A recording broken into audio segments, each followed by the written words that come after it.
Ecco, qui siamo nel villaggio di Amkalbat, dove grazie alla generosità dei pittori italiani che hanno offerto i loro quadri in vendita dopo la mostra di settembre a Roma, abbiamo organizzato la costruzione di questo pozzo che nello stesso tempo è stata una scuola di formazione per 20 giovani che hanno imparato a fare i pozzi, perché dobbiamo lanciare una campagna su tutta la regione.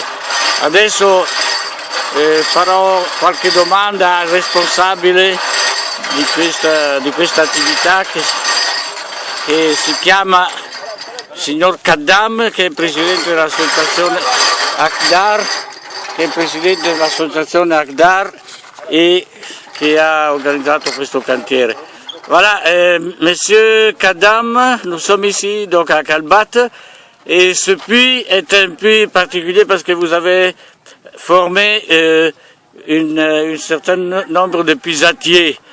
Et vous pouvez parler de ces stages de formation, combien de puisatiers vous avez formés, dans quel but? Ok, merci beaucoup. Nous avons initié une formation des puisatiers regroupant vraiment de différentes sous-préfectures et départements. Au total, nous avons 12 puisatiers qu'on les a formés. Le but de la formation, c'est pour que vraiment les puisatiers arrivent à faire vraiment un puits moderne, bien dosé, et bien fait, pour que vraiment nos puisatiers, même ailleurs, si on peut les désigner pour aller faire maintenant un puits, ce puits, ça va être un puits modèle. La raison pour laquelle nous avons initié cette formation, et cette formation nous a duré au moins 10 jours. Nous avons fait la théorie au niveau de notre siège, ça fait 4 jours, et à la pratique maintenant ça fait 6 jours. Voilà, nous sommes devant le puits est déjà fini aujourd'hui. Et voilà les 3 puisatiers qui ont finalisé vraiment ce puits. Vous pouvez montrer qui est le chef de l'équipe là, le formateur principal? Oui, bon. Ils sont tous au même niveau là.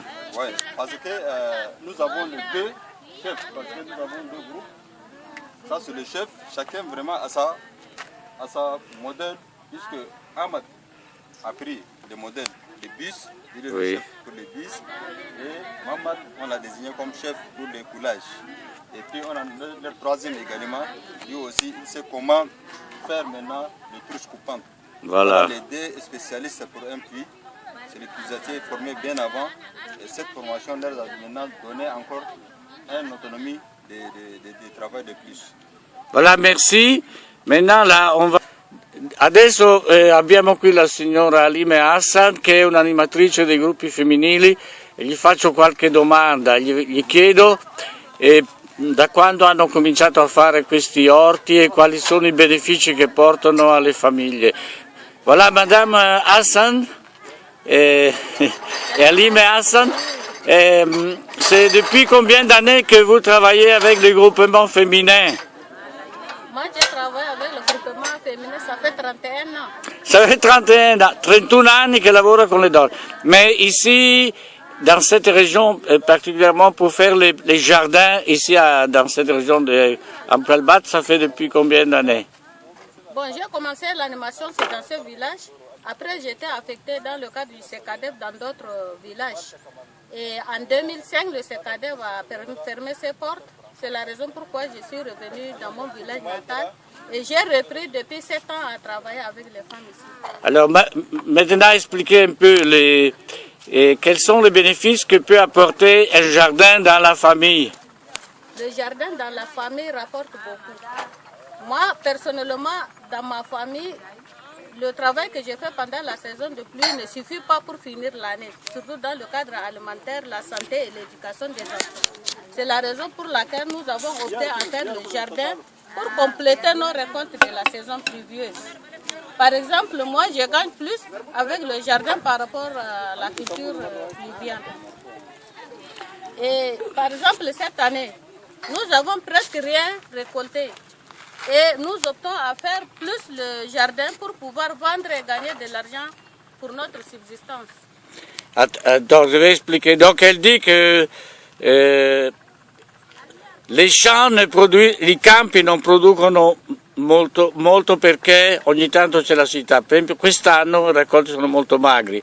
Se non ci fosse l'orto, le donne dovrebbero abbandonare questa regione per andare a lavorare altrove e quindi l'orto è la salvezza per lottare contre la carestia et anche lo spostamento delle popolazioni. Alors maintenant, quels sont les légumes que vous cultivez ici? Le gombo, l'oseille, Oui. c'est surtout gombo et oseille. Et il y a d'autres cultures que nous voulons initier, mais il nous manque de semences. Oui, oui. Mais c'est les légumes traditionnels ou bien des légumes comme salade, tomate, là, de type occidental? Salade aussi, nous en produisons, et puis les aubergines. Voilà, merci beaucoup. Qui a Lime di fronte ai gruppi femminili, adesso vuole anche parlare delle difficoltà. Voilà, dis les difficultés que vous avez. Bon, les premières difficultés, d'abord, pour faire le jardin, il faut un puits. Il faut une haie qui peut empêcher les animaux d'y pénétrer. Donc ici, nous faisons des puits traditionnels. Et les puits traditionnels, quand on commence le jardin, 1 mois, 2 mois plus tard, le puits sèche. Et on n'a plus d'eau pour continuer. Et même si nous arrivons à continuer un peu, les animaux ne nous laissent pas. Les animaux mangent toujours. Même si dans la journée, nous restons dans le jardin pour garder, dans la nuit, les animaux pénètrent dans le jardin et ils mangent tout. Et nous avons des problèmes sociaux dans ce cadre. Alors je vais expliquer. Dunque dice che le difficoltà più grosse sono il pozzo. Quando fanno un pozzo tradizionale che è un buco scavato nella terra, crolla continuamente e quindi non riescono a trovare acqua sufficiente per fare un orto decente. Secondo sono gli attacchi degli animali sia domestici sia selvatici che di notte invadono sempre gli orti con le aie fatte di spine eccetera, non impediscono i cammelli, le capre affamate di entrare, quindi distruggono gli orti. Quindi hanno bisogno di pozzi in cemento come questo che abbiamo visto e di clôture di aie in rete metallica, cinture in rete metallica. Ecco, questi sono i due. Se le donne riescono ad avere il pozzo e la rete metallica hanno risolto tutti i problemi. Questo davanti a noi è il capo del villaggio qui dove abbiamo appena finito di costruire il pozzo. Adesso gli domandiamo semplicemente perché ha fatto la domanda di questo pozzo e quali sono i benefici che ne ricavano. Alors, monsieur s'appelle Mamanou Djibrin, rappresentante del chef de quartier ou du village. On va vous demander pourquoi vous avez voulu faire ce puits. Aha, بقول كي مالا سالت البير ده في شنو؟ ده سؤال. السؤال ده أولا بالأولا كان نبيار بس دورنا ده كان يعني يطور عن البلد دور لنا بيار كي ما عندنا هسه أول لنا مرة تعبوا لنا ندور بيار يوم لنا بيار نسوي لنا كان جاردين فوقنا. Bon, ils ont demandé ce puits. C'est leur premier puits de consommation ici en Kalbat. Avant, ils n'ont pas un puits comme ça à leur disposition pour prendre de l'eau. Et d'abord, l'eau, c'est la vie. Et vraiment, ils remercient vraiment l'équipe qui a fait ce puits. Et ce puits leur permettra également, en même temps, de boire, et même en partie, peuvent continuer à faire du maraîchage. Ecco, allora risponde che è il primo pozzo che vedono in vita loro in cemento nel loro villaggio. Prima avevano solo buchi in terra che crollavano ogni anno, dovevano rifarli. Dunque con questo pozzo adesso le donne potranno attingere l'acqua pulita tranquillamente tutti i giorni e in più potranno fare anche l'orto. Voilà. Bon, maintenant on va interroger les femmes des jardins.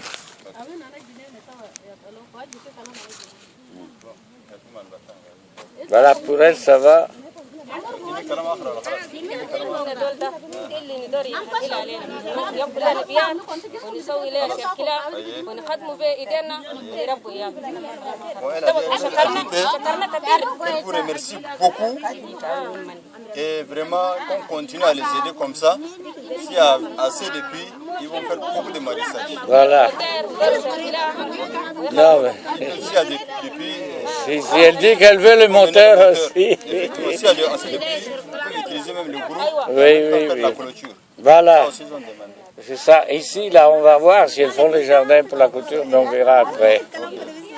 Voilà les femmes des jardins maintenant. Attends. Attends.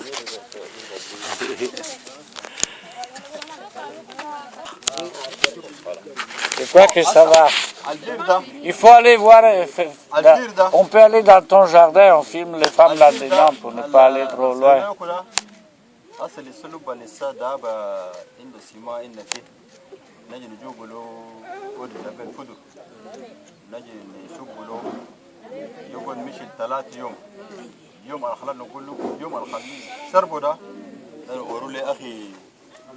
ماما النور يوم خلاص نقول له خلنا زرع باقي خلاص خليه يشربوا ده هتجي يشيل تمام هسه حاجه برضه يجيبوا له دواء وشك انت يوم ده كمان خلاص Qui? Oui, elle n'a pas dit donner le nom d'avant. Bon, comme ça elle peut poser. Il y a quelqu'un qui veut encore parler? Oui, si c'est quelqu'un qui veut encore parler. Hein? Aha, l'autre a dit.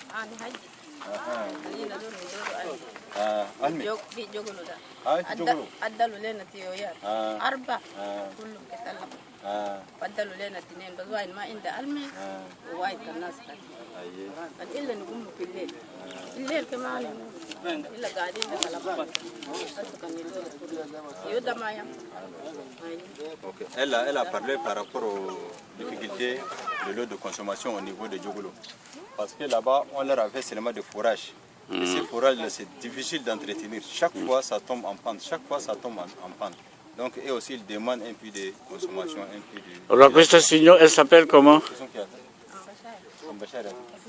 Ambasciare Abuna. Allora, questa signora Ambasciare Abuna è di un villaggio qua vicino, viene a spiegare che gli hanno fatto un forage con una pompa a mano e con l'acqua pulitissima, ma che si rompe sempre e spendono un sacco di soldi e non c'è l'acqua sufficiente, quindi chiedono un pozzo aperto e tirare sull'acqua coi secchi, quindi vanno contro la politica della Banca Mondiale che vuole mettere pompe con l'acqua pulitissima dappertutto, ma queste pompe si rompono sempre e di fatto dopo la gente ritorna a prendere l'acqua dove la trova.